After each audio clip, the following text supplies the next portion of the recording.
Adrianne from Bell's Chapel. She said, hold on just a moment. So a few minutes later, Bob Moss comes on the phone and he said, good morning, Pastor Adrianne. How are you? I've heard a lot about your ministries. I have been intending to come to see you. He said, what do I owe to this call? I said, Bob, I'm glad to meet you by phone. I hope to one day meet you in person. I said, I hear that the Sunnyside Road Church of God property is empty, and the Lord has placed on my heart to plant a church. And I was just wondering if that's the place where I'm supposed to plant the church. He said to me, he said, I'll meet you Tuesday. I'll come to your church Tuesday at 10 o'clock, and we'll talk about it then. Sure enough, that Tuesday, Bob Moss and Renee showed up at the church. They came into my office. We prayed. I took him around the church, showed him the ministries, showed him the daycare, showed him the church. I think there were some people there picking up food from the food pantry. And then we went into my office and we began to talk. We talked about the ministries, and then he said, well, tell me about the church plant. And I told him how December 31st, before our watch meeting service, that the Lord spoke to me in my bathroom and said to me, I want you to plant a church. I sat there and I listened. I got up, I went to my office. The Lord said, I want you to plant the church. I got up from my desk, I went to my altar, I knelt at my altar. The Lord said, I want you to plant a church. So when I got to watch meeting service at Bell's Chapel, I told Bell's Chapel what the Lord had told me. They said, well, Bishop, does that mean you're leaving us? And I said, no, the Lord didn't say leave. He just told me to plant a church. I said, I don't know how. I never planted a church before, and I don't know where, or I don't know when. I just know that the Lord has said, plant the church. I began to think about it and pray about it after that night.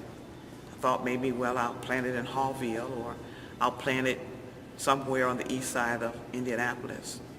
And then after a while, I just threw it to the back of my mind until that day at Sunnyside, until that day at Golden Corral, when Dan said to me, do you know the Sunnyside Road Church of God property is empty?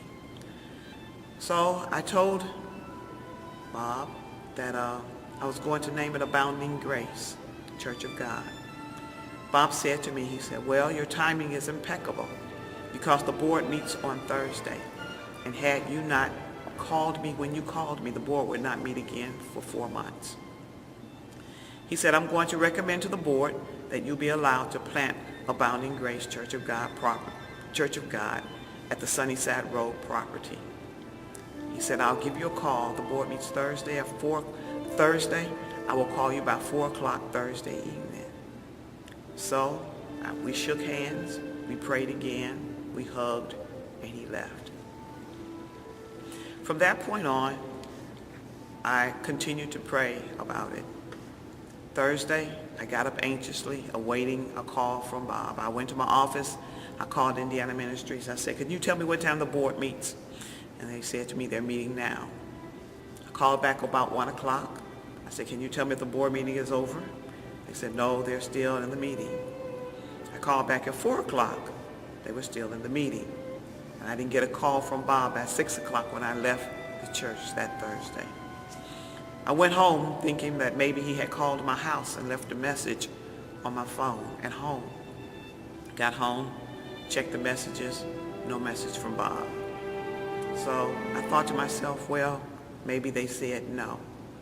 That night, as I laid in my bed, I said to the Lord, I said, Lord, if I'm supposed to plant the church at Abounding Grace Church of God at the Sunnyside Road property, then allow the vote to be unanimous.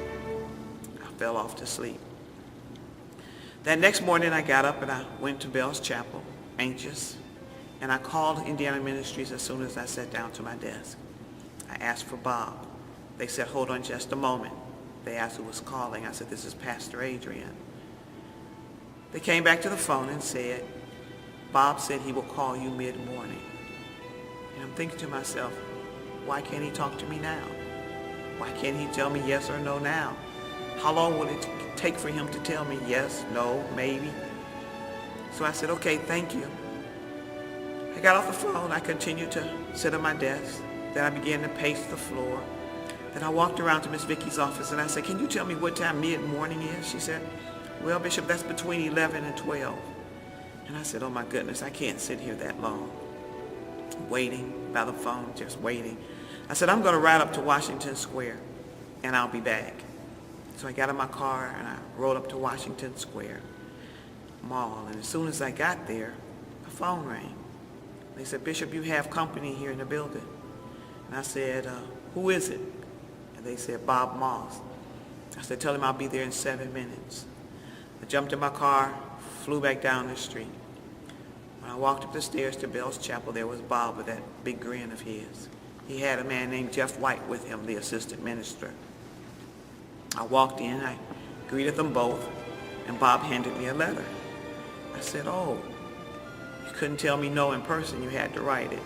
And he chuckled and continued talking to Miss Vicky and Miss Tanika and other women in the daycare. He said, read this. I went into my office, opened the letter. The first sentence in the letter said, Dear Pastor Adrianne, the board has voted unanimously for you to plant Abounding Grace Church of God at the Sunnyside Road property.